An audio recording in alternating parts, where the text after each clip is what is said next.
Indonesia di abad ke-20 adalah tanah subur bagi gagasan-gagasan besar yang lahir dari pergulatan dunia. Nasionalisme, Islamisme, dan komunisme berbaur di tanah jajahan Belanda, melahirkan tokoh-tokoh yang mencoba menyelamatkan bangsanya dengan jalan yang mereka yakini. Dari sekian banyak tokoh itu, nama Tan Malaka menjadi berbeda. Ia adalah seorang komunis, tapi juga nasionalis. Ia percaya pada ideologi Marxis, tapi menolak komunisme dogmatis.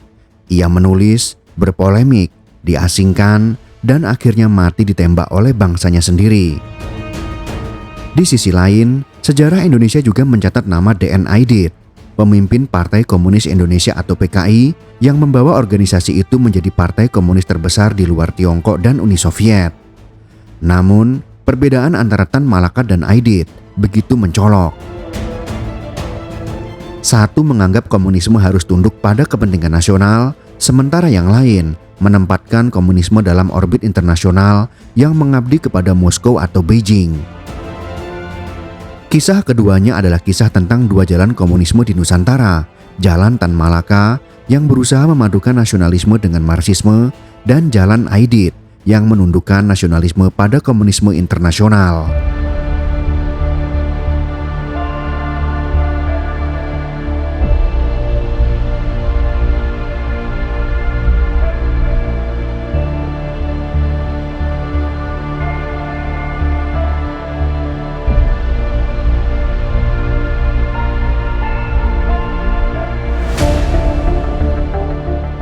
Tan Malaka lahir dengan nama Sultan Ibrahim pada tanggal 2 Juni tahun 1897 di Nagari Pandan Gadang, Suliki, Sumatera Barat.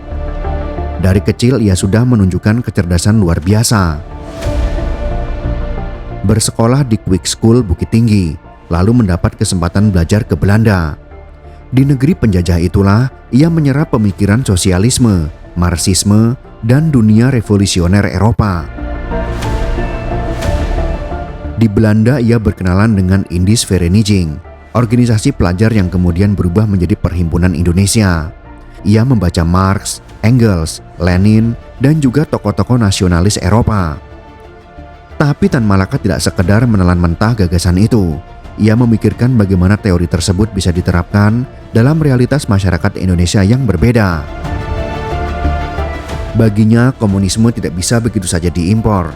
Komunisme harus disesuaikan dengan kondisi bangsa yang dijajah, yang masyarakatnya masih agraris, yang kekuatannya ada pada kaum tani, bukan buruh industri. Pandangan inilah yang kelak membedakan dirinya dari komunisme garis keras ala PKI di bawah D.N. Aidit.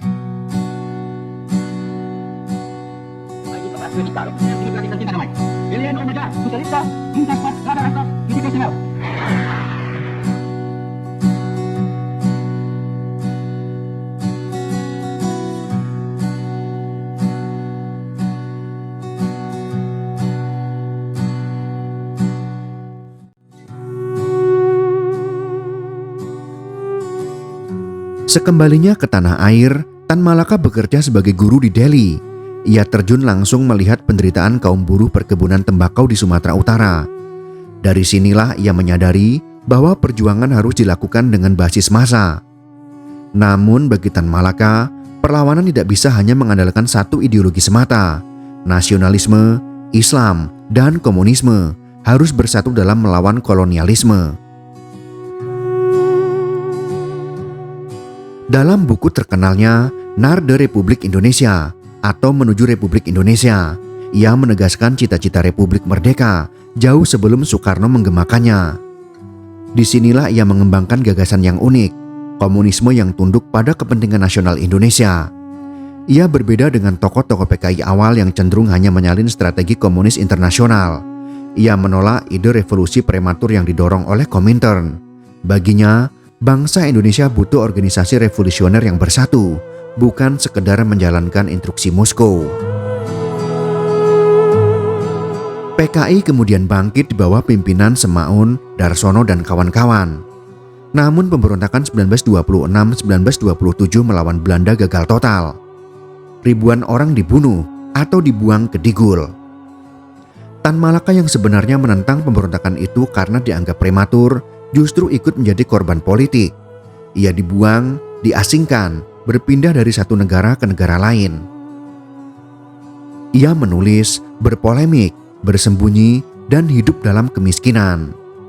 Di Manila, Hong Kong, hingga Shanghai, ia berganti nama untuk menghindari intel Belanda. Ia disebut-sebut sebagai The Missing Marxist karena begitu misterius keberadaannya. Namun di tengah kesunyian pengasingan itu, ia terus menulis karya penting, Madilog, Materialisme Dialektika Logika. Buku ini adalah karya filsafat terbesar yang lahir di bumi Indonesia.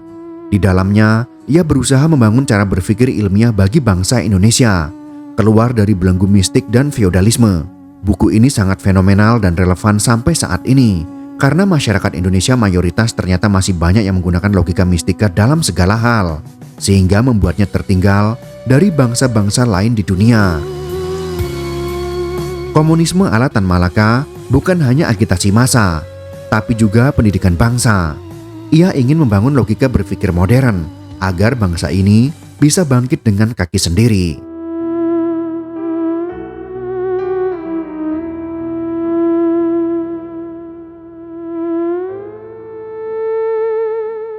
Perbedaan mencolok antara Tan Malaka dan Aidit paling jelas terlihat pada orientasi politik dan strategi perjuangan.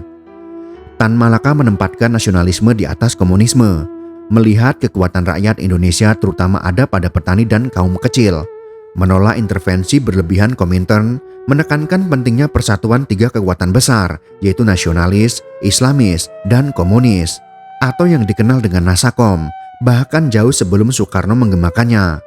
Menulis Madilog sebagai dasar berpikir rasional bangsa. Sedangkan DN Aidit menjadi pengikut setia garis komunis internasional, terutama setelah PKI dekat dengan Beijing dan Moskow. Melihat partai sebagai alat tunggal revolusi, lebih dogmatis dalam menerapkan Marxisme-Leninisme, mendorong mobilisasi massa besar-besaran lewat organisasi sayap PKI seperti Pemuda Rakyat, Gerwani, BTI, dan Sopsi. Aidit tidak mengutamakan kompromi dengan kekuatan politik lain, meski sempat beraliansi dengan Soekarno dalam konsep Nasakom. Dengan kata lain, Tan Malaka adalah komunisme yang nasionalis, sementara Aidit adalah nasionalis yang komunis.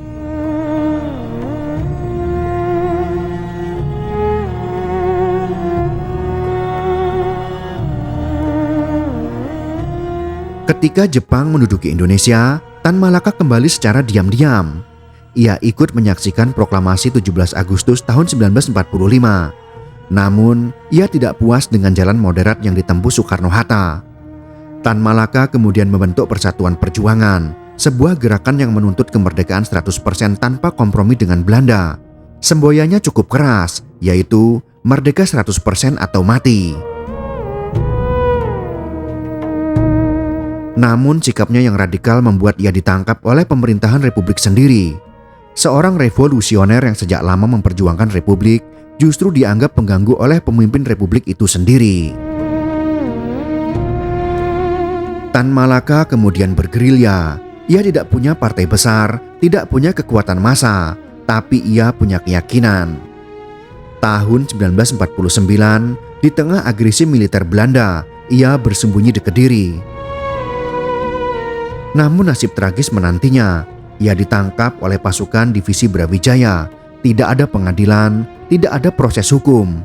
Pada tanggal 19 Februari tahun 1949, Tan Malaka ditembak mati di tepi sungai kecil. Tubuhnya dikubur tanpa tanda, seorang pejuang yang hidup dengan pena dan pikiran, berakhir dengan peluru oleh bangsanya sendiri.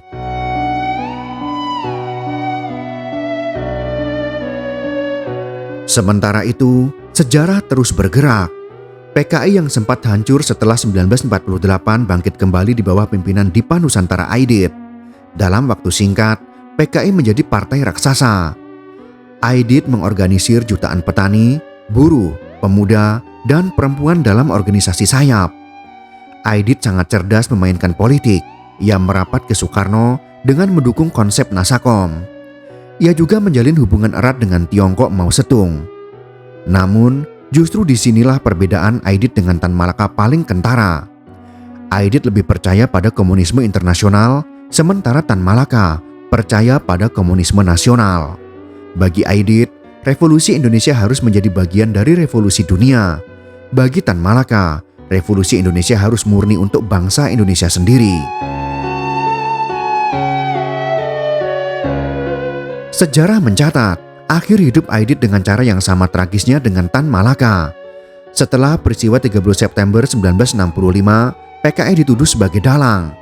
Jutaan orang dibunuh dalam tragedi pembantaian anti-komunis. Aidit ditangkap di Boyolali pada bulan November 1965, kemudian dibawa ke Solo dan dieksekusi tanpa pengadilan. Sama persis seperti Tan Malaka, Aidit mati dengan peluru bangsanya sendiri. Dua tokoh besar, dua jalur komunisme di Indonesia, sama-sama berakhir tragis.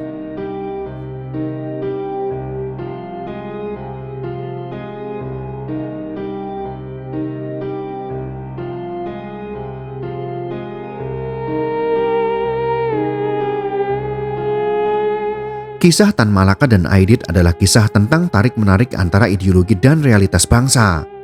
Tan Malaka mencoba menjadikan komunisme sebagai alat untuk nasionalisme, sedangkan Aidit menjadikan nasionalisme sebagai bagian dari komunisme. Keduanya gagal bukan semata karena kesalahan pribadi, tapi karena benturan ideologi dalam realitas Indonesia yang majemuk. Bangsa Indonesia tidak bisa menerima komunisme internasional ala Aidit, tapi bangsa ini juga tidak memberi ruang bagi komunisme nasional ala Tan Malaka. Sejarah Indonesia memilih jalan ketiga, nasionalisme ala Soekarno, yang kemudian dibelokkan oleh Orde Baru ke arah otoritarianisme militer. Hari ini nama Tan Malaka mulai dipulihkan. Ia ditetapkan sebagai pahlawan nasional pada tahun 1963 meski telah lama dilupakan. Buku-bukunya kembali dibaca, pemikirannya tentang persatuan nasionalis, Islamis, dan komunis menjadi bahan refleksi. Warisan terbesar Tan Malaka bukanlah partai, bukan organisasi, melainkan gagasan. Gagasan bahwa perjuangan bangsa harus berpijak pada rasionalitas, ilmu pengetahuan, dan kepentingan nasional. Komunisme ala Tan Malaka adalah komunisme yang berpijak di bumi Indonesia, bukan di Moskow atau Beijing. Ia mati muda, tapi gagasannya tetap abadi.